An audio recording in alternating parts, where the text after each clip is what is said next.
Hey, hello friends. This is Mansi Verma and you're watching my channel Valuable Learning with MV.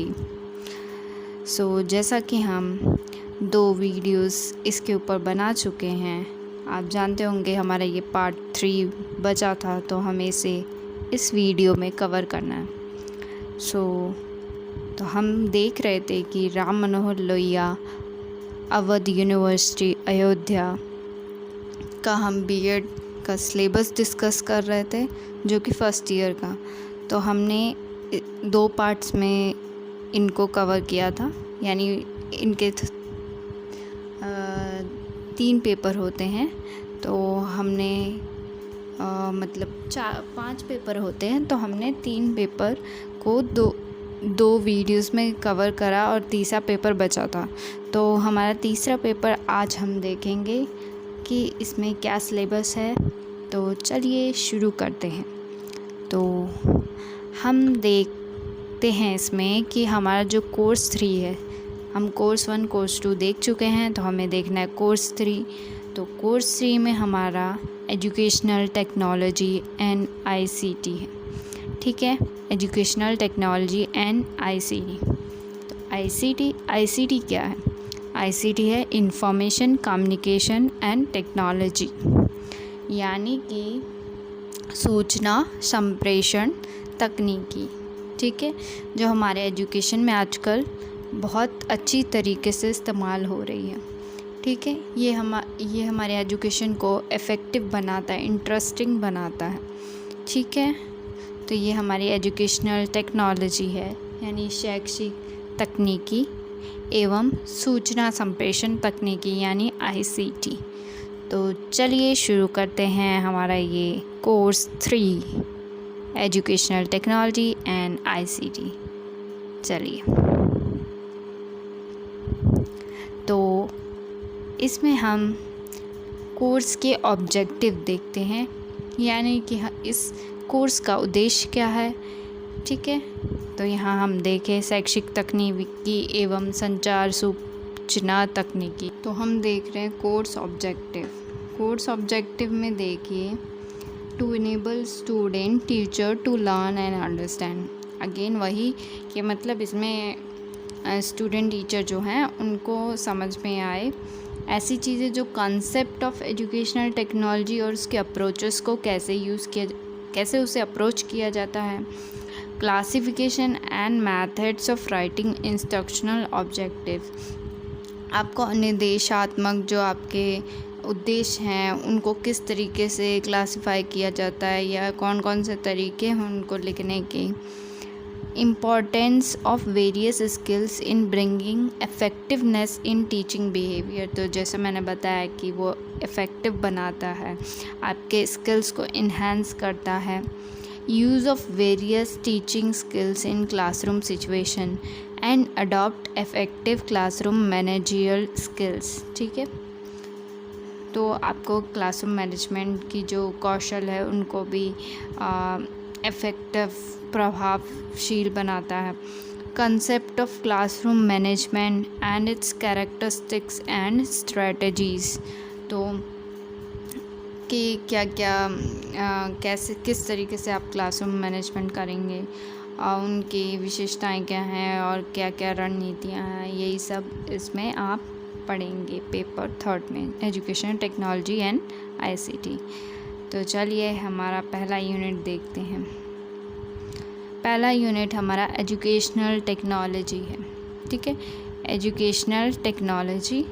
तो पहले हम देखेंगे जो हमारी शैक्षिक प्रौद्योगिकी जो है ये, या शैक्षिक तकनीकी जो है, उसका ओरिजिन क्या है, मीनिंग क्या है, नेचर, स्कोप, नीड। तो ये सारी चीज़ें इसमें आ जाती हैं यूनिट 1 में।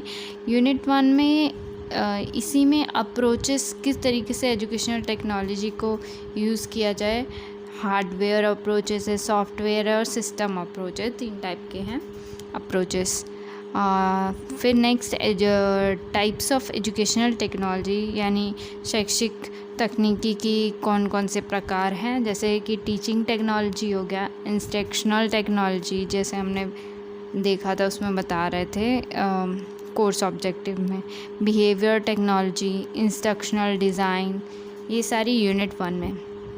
यूनिट 2 में टीचिंग टेक्नोलॉजी को, यानी जो हमने यूनिट 1 में देखा टीचिंग टेक्नोलॉजी देखा था ना अभी हमने, यहाँ पर टीचिंग टेक्नोलॉजी यानी जो टाइप्स है उसको आगे हमें यूनिट 2 में पढ़ाया गया है। तो यूनिट 2 में टीचिंग टेक्नोलॉजी के कंसेप्ट, प्रिंसिपल क्या क्या हैं टीचिंग के, थ्योरीज़ कौन कौन सी हैं, आपके शिक्षण के सिद्धांत कौन कौन से हैं, उसके स्टेजेस कौन कौन सी है, और कौन लेवल्स होते हैं, कौन कौन से लेवल हैं टीचिंग के। जैसे इसमें 3 level, memory, understanding and reflexive.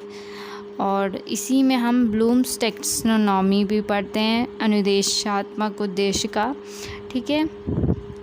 और इसमें कम्युनिकेशन इन टीचिंग, उसका process, classroom approach, basic teaching models पढ़ाएं, auto instructional approach, teaching skills, ये सारी आपकी यूनिट 2 में पढ़ाई जाती है।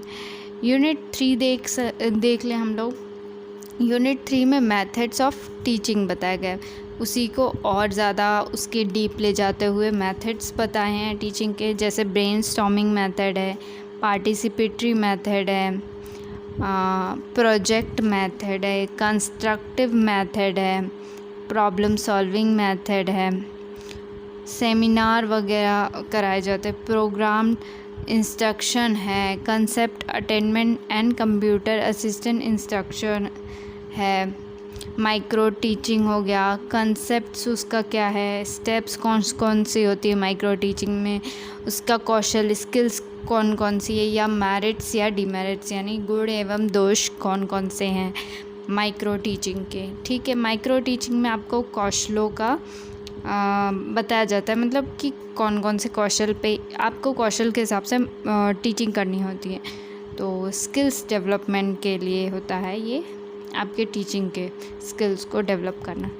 तो नेक्स्ट हमारा यूनिट 4 है इंट्रोडक्शन टू आईसीटी। अब इसमें आया हमारा आईसीटी, जो कि इंफॉर्मेशन कम्युनिकेशन टेक्नोलॉजी, जैसा मैंने बताया। इसी में आपके कौन कौन से कंपोनेंट्स होते हैं, और या कंप्यूटर का यूज़, इंटरनेट का यूज़ टीचिंग लर्निंग में किस तरीके से किया जाता है, टेलीकॉन्फ्रेंसिंग क्या है, इसके एजुकेशनल इम्प्लीकेशन यानी कैसे इन्हें एम्प्लॉय किया जाता है, यूज़ किया जाता है, क्या क्या ज़रूरतें हैं इसमें। तो ये सब यूनिट 4 में बताया। यूनिट 5 की तरफ बढ़ते हैं। यूनिट 5 है आपका education and ICT in Indian context, यानी भारतीय संदर्भ में शिक्षा और आईसीटी के बारे में पूछा है। तो आईसीटी जो होता है एक इम्प्रूव करता है क्या, क्वालिटी ऑफ एजुकेशन, एजुकेशन की क्वालिटी को इन्हांस करता है, और एक इफ़ेक्टिव टीचिंग भी करता है। ई लर्निंग क्या है, ब्लेंडेड लर्निंग क्या है, स्मार्ट क्लासेस क्या हैं, और आईसीटी जो है वो एजुकेशन में क्या क्या चैलेंजेस लाते हैं, मतलब इन दोनों आईसीटी को एजुकेशन में अपनाने पे हमें क्या क्या चैलेंजेस फेस करनी पड़ती है। और कंप्यूटर का यूज़, सीसीटीवी का यूज़, यस एलसीडी का यूज़, प्रोजेक्टर, ओएचपी क्या है, ओवर हेडेड प्रोजेक्टर, ठीक है, आप सब ने देखा होगा प्रोजेक्टर, तो ये ओवर हेडेड प्रोजेक्टर है। लैंग्वेज लेबोरेटरी क्या है, हाँ मेन जो एजुकेशनल प्रोग्राम्स हैं, जो मेन मतलब कार्यक्रम हुए हैं, CIET का क्या रोल है, यूजीसी यूनिवर्सिटी ग्रांट कमीशन का क्या रोल है, IGNOU Indira Gandhi national open university जो है उनका क्या टीचिंग में, या एजुकेशनल टेलीविज़न, ये सारी प्रोग्राम हैं, सॉफ्टवेयर इनका क्या है, तो इन्हीं सब के बारे में इसमें बताया गया। तो यही यूनिट 5 तक है, यानी 5 यूनिट है हमारे पेपर 3 में एजुकेशनल टेक्नोलॉजी एंड आईसीटी में। तो यहीं तक आपका ये सिलेबस डिस्कशन ख़त्म होता है। तो आई होप आपको अच्छा लगा होगा। तो आपको इससे अगर कुछ मदद मिली हो मेरी तरफ से तो like, share and comment, and also please subscribe my channel. Thank you.